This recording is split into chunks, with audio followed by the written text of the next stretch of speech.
Assalamualaikum Encik Anwar, nama saya ialah Nik Nufik Kamili Tamin. Saya adalah pelajar tahun 3 ijazah sarjana muda bagi kejuruteraan elektrik pada Universiti Tun Hussein Malaysia. Dan tujuan interview kita pada hari ini adalah untuk menyiapkan saya punya individual assignment bagi subjek Engineering and Society. Jadi Encik Anwar boleh perkenalkan diri dahulu.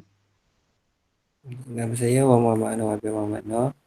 Saya ialah applicator bagi company Metacorp dan bekerja di HRC Share di Port Dickson. Saya ialah pemegang CJ Fire Voucher dan bekerja di Share Port Dickson. Tajuk bagi assignment saya ini adalah life saving rules di plant oil and gas. Jadi saya akan mengemukakan soalan yang pertama untuk Encik Anwar. Jadi soalan yang pertama ialah apakah definisi bagi life saving rules? Life saving rule ialah langkah-langkah untuk berjaga di dalam plant untuk mengelakkan berlaku kemalangan. Soalan yang kedua ialah boleh tak Encik Anwar senaraikan jenis-jenis bagi life saving rules?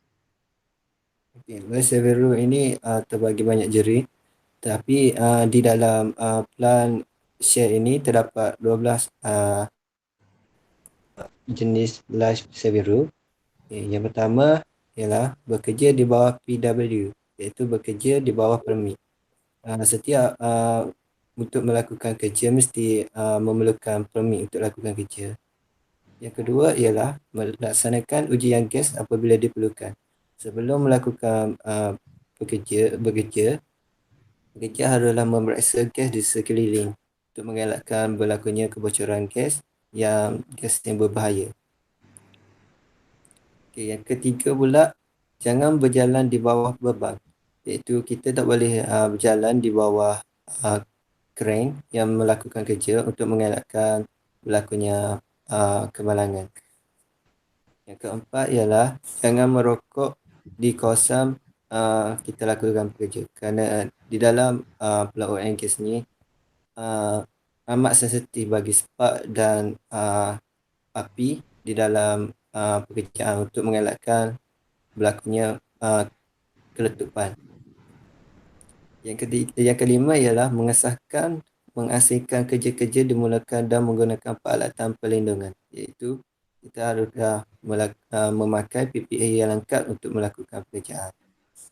Yang keenam ialah dapati kebenaran untuk melakukan kerja confined space, iaitu melakukan kerja di luar tertutup. Yang ketujuh pula, tidak boleh membawa alkohol dan dadah. Yang ke-8, tidak boleh menggunakan phone di dalam kerja kecuali adanya permit untuk masukkan phone. Okay. Yang ke-9, mengesah sebelum mengatasi atau membatalkan fungsi peralatan keselamatan yang kritikal, iaitu kita perlu mengesahkan semua peralatan yang kita lakukan untuk keselamatan kita. Yang ke-9 ialah melakukan kerja di atas, iaitu melebihi 1.8 meter. Para pekerja perlulah menggunakan body harness. Yang ke-10, para pekerja yang memasuki kenderaan mestilah memakai tali pinggang keledar. Yang ke-11, limit speed bagi di dalam plant ialah 25 km sejam. Yang ke-12 ialah ikut pelan mengurangkan perjalanan. Itu kita haruslah mengikuti pelan perjalanan kita untuk melakukan kerja.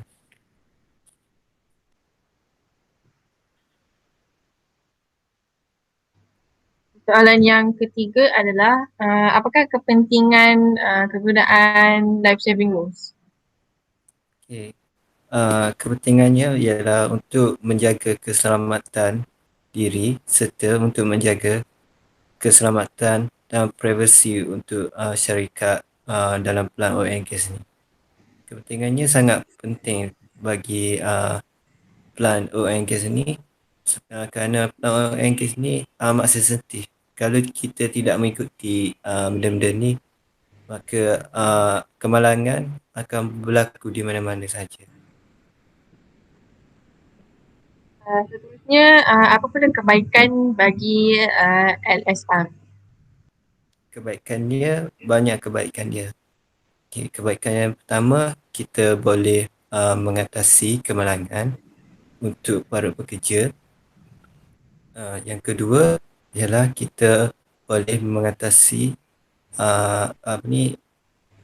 keuntungan bagi ekonomi pelan and gas ni.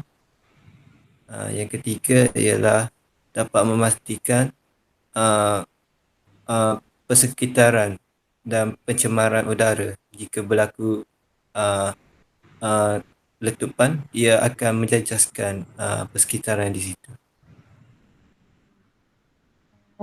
Kemudian, apakah yang akan berlaku kepada sebuah company jika tiada LSR ini?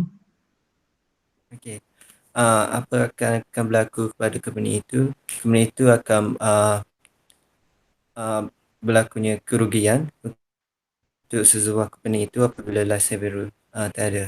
Kerana apabila life saver rule ni tak ada, keselamatan para pekerja company kena tanggung. Lepas tu keselamatan untuk ekonomi juga, jika tak ada life saver rule ni, bila tak ada pekerja, pekerjaan pun tidak akan bergerak jika tak ada life saver rule ini. Oh, okay, baiklah.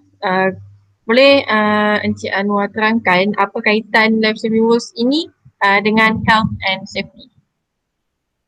Okey. Life saver rule ni dengan health and safety ni, dia keseimbangan dia sama saja. Life saver rule ni ialah termasuk juga dengan safety and health. Apabila life saver rule ni macam dia langkah-langkah untuk dalam plan tu, safety health and safety ni jika tak ada life saver rule ni, health and safety ni tidak akan berlaku. Contohnya health. Sekarang ni kita kena jaga kesihatan kita di dalam pekerjaan, iaitu apabila berlakunya kebakaran, mungkin sisa-sisa gas yang berbahaya akan memasuki tubuh manusia, tubuh para pekerja. Ia akan menyebabkan kesihatan terjejah. Safety ini, apabila kita melakukan kerja dengan PPE yang lengkap, itu termasuk dalam life saving rule. Apabila kita tiada PPE yang lengkap, kemungkinan kemalangan akan berlaku. Iaitu dia macam kombinasi dua tu amat kukuh lah. Macam tu. Okay, faham. Soalan yang ke-8, jika seseorang telah melanggar life saving rules, apakah hukumannya? Okay. Kebanyakan yang berlaku yang melanggar peraturan ialah kebanyakannya yang membawa barangan elektronik serta mabuk. Yang ni dikelaskan sebagai pelanggaran yang berat, macam berbahaya untuk tu. Hukuman dia ialah ban di dalam pelan dan tidak boleh bekerja di pelan mana-mana saja.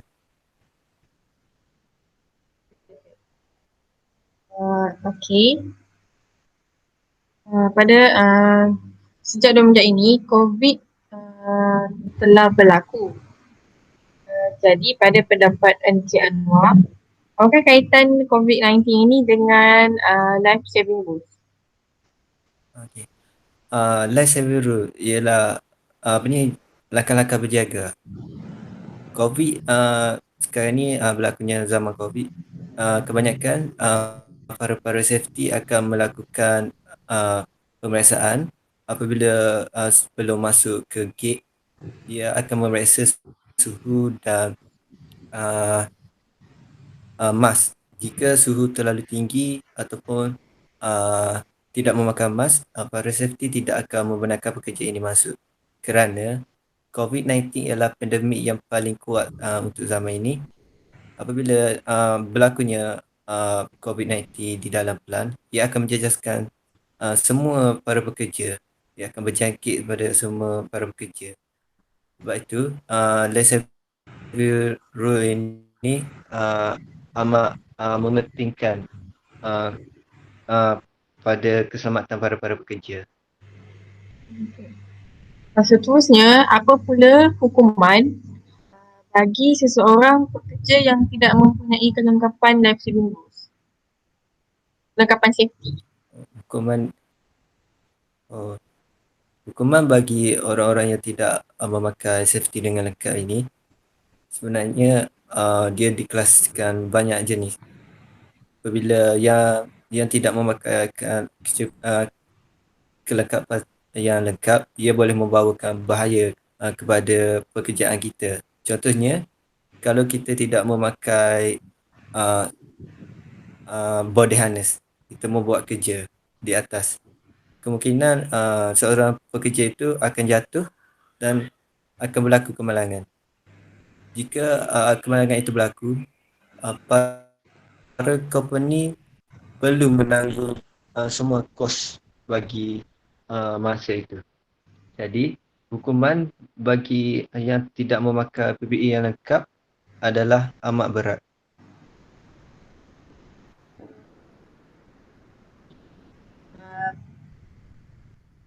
Ini adalah soalan yang terakhir, itu soalan yang ke-11.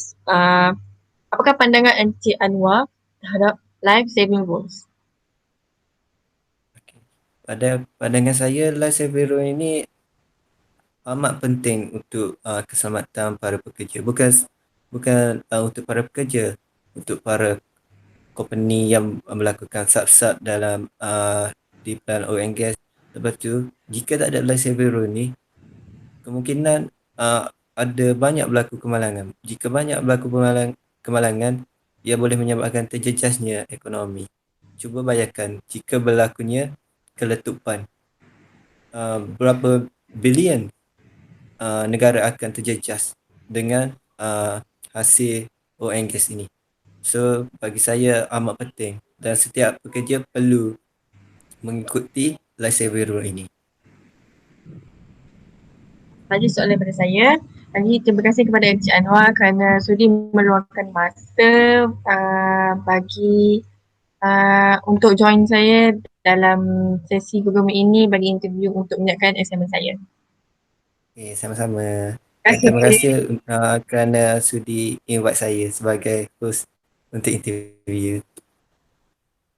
Okey, baik. Encik Anwar, sama-sama.